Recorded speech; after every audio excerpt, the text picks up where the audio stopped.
Hi hello மீன் குழம்பு இந்த மாதிரி எப்படி வைக்கிறதுன்னு பார்க்கலாமா? Welcome to MK cooking vlogs. ஒரு பாத்திரத்தில் புளி தண்ணியை நல்லா கரைச்சி எடுத்து வச்சுக்கலாம். நான் ஆல்ரெடி கரைச்சிட்டேன். அப்புறம் கொஞ்சம் மஞ்சத்தூள் தேவையான அளவு,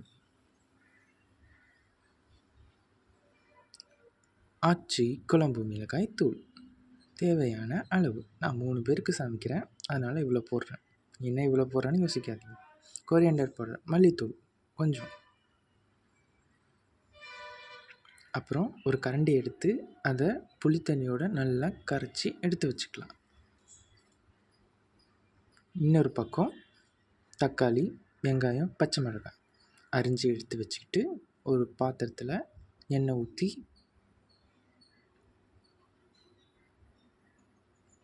வெந்தயம் தேவையான அளவு போட்டுக்கிட்டு பச்சை மிளகாய் அடுத்து போட்டுக்கலாம்.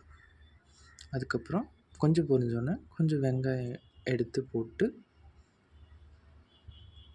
அதுக்கப்புறம் தேவையான அளவு உப்பு, வெங்காயம் வதங்கிறதுக்கு.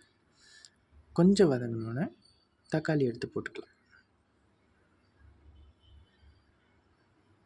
தக்காளி வெங்காயத்தையும் நல்லா வதக்கி இந்த மாதிரி எண்ணெய் பிரிஞ்சு வர அளவுக்கு வர வரைக்கும் வதக்கணும். அதுக்கப்புறம் நம்ம கரைச்சி சேர்த்து வச்சோம்னா தண்ணி புளியோட அதை எடுத்து ஊற்றிக்கலாம். ஊற்றிட்டு கலந்து விட்டுடலாம். இது நல்லா கொதித்து இந்த மாதிரி வந்தோடனே நம்ம கரிஞ்சு க்ளீன் பண்ணி வச்ச மீன் எடுத்து சேர்த்துக்கலாம். அவ்வளோதான்.